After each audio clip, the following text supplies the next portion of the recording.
দেখুন আজ আমি বাজার থেকে পুঁটি মাছ কিনে এনেছি, এগুলো কেটে রেখেছি, এগুলো কাটবো সব একসাথে। কিন্তু পুঁটি মাছ কাটার প্রচণ্ড ঝামেলা, ওই জন্য অনেকে পুঁটি মাছ খেতে চায় না, কিন্তু আমি সহজ পদ্ধতিতে কীভাবে পুঁটি মাছ কাটা যায় সেটা আপনাদের দেখাচ্ছি। এইভাবে একটু ঘষে নিয়ে এইভাবে পেটটাকে টিপে নিলে দেখুন ভিতরের নোংরাগুলো বার হয়ে যাচ্ছে। এইভাবে একটু দুদিকে ঘষে নিতে হবে, ঘষে নিয়ে এইভাবে টিপলেই দেখুন পেটের নোংরাগুলো সব বেরিয়ে যাচ্ছে। এইভাবে আপনারা পুঁটি মাছগুলোকে বেছে নেবেন, বেছে ধুয়ে নেবেন। তারপরে আমি আসছি ঝালের দিকে, কীভাবে ঝালটা করব পুঁটি মাছের। দেখুন কি তাড়াতাড়ি কাটা হয়ে যাচ্ছে, একটু এইভাবে ঘষে নিলেই হয়ে যাবে। হয়ে গেল, এই দেখুন পেটের নোংরাগুলো বেরিয়ে যাচ্ছে, বেশি মানে ঝামেলা লাগে না। অনেকে মানে পুঁটি মাছটা খেতে চায় না ঝামেলার জন্য, কিন্তু এইভাবে যদি পুঁটি মাছটাকে কাটা যায় তাহলে কোনো ঝামেলাই হবে না এবং সহজ পদ্ধতিতে পুঁটি মাছ কাটাও যাবে এবং খেতেও ভালো লাগে পুঁটি মাছটা। তাই এইভাবে আপনারা কাটবেন, কেটে রান্না করবেন। এই দেখুন টকটক করে কাটা হয়ে যাচ্ছে। এইভাবে আমি সবগুলো কেটে নেব, এখানেও কেটে রেখেছি দেখুন।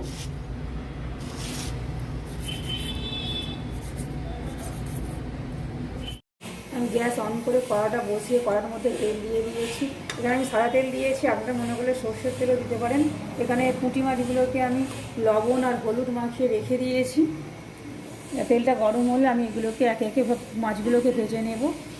তারপরে আমি ঝাল করব। কিভাবে ঝালটা করব আপনারা দেখবেন স্টেপ বাই স্টেপ, না হলে বুঝতে পারবেন না। এই মাছের ঝালটা খেতে খুব ভালো লাগে, তাই প্রথম থেকে শেষ পর্যন্ত দেখতে হবে। এবার একে একে মাছগুলো আমি কড়ার মধ্যে দেবো, দিয়ে ভেজে নেব।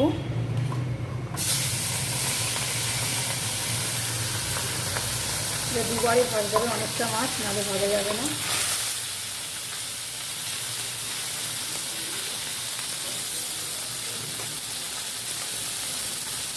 এইভাবে সব মাছগুলো আমি ভেজে নেব।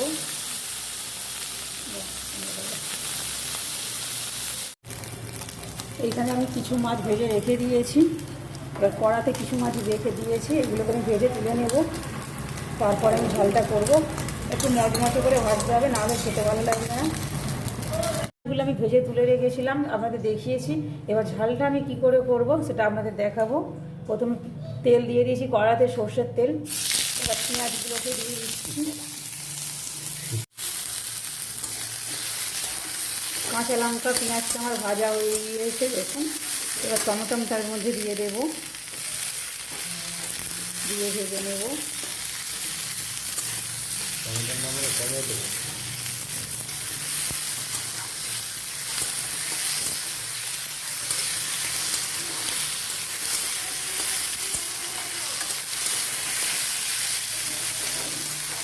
টমেটোটা একটু ভাজা হয়ে গেলে, টমেটো পেঁয়াজ আর কাঁচা লঙ্কাটা ভাজা ভাজা হয়ে গেলে তারপরে আমি একে একে সব মশলাগুলো দেবো।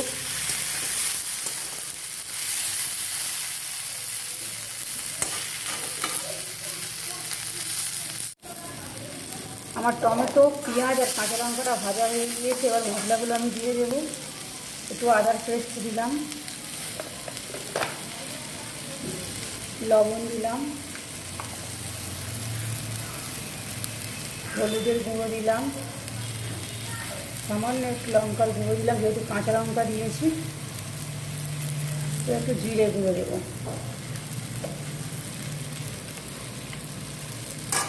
দিয়ে আমি সামান্য একটু জল দেবো, নাহলে নিচে ভরে যাবে। দিয়ে এইভাবে কষিয়ে নেব।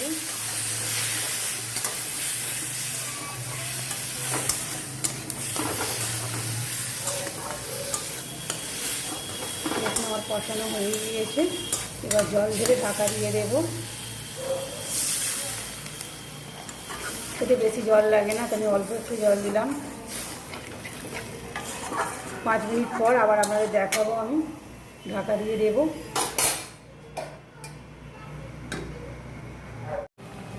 দেখুন আমার রান্নাটা রেডি হয়ে গিয়েছে। মাছের ঝালটা, পুঁটি মাছের ঝালটা, এর মধ্যে আমি একটু মিট মশলা দিয়ে দিলাম সামান্য একটু। এবার ভেজে রাখা পুঁটি মাছগুলো আমি এর মধ্যে দিয়ে দেব, দিয়ে একটু এইভাবে নেড়ে নেব।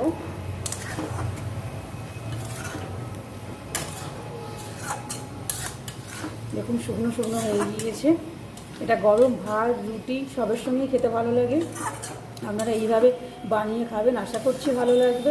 যদি ভালো লাগে লাইক কমেন্ট ও শেয়ার করবেন, এবং যদি ইউটিউব থেকে দেখেন তবে অবশ্যই আমার চ্যানেলটিকে সাবস্ক্রাইব করবেন, আর ফেসবুক থেকে দেখলে আমার পেজটি অবশ্যই ফলো করবেন। এবার আমি একটি জায়গার মধ্যে নামিয়ে নেব।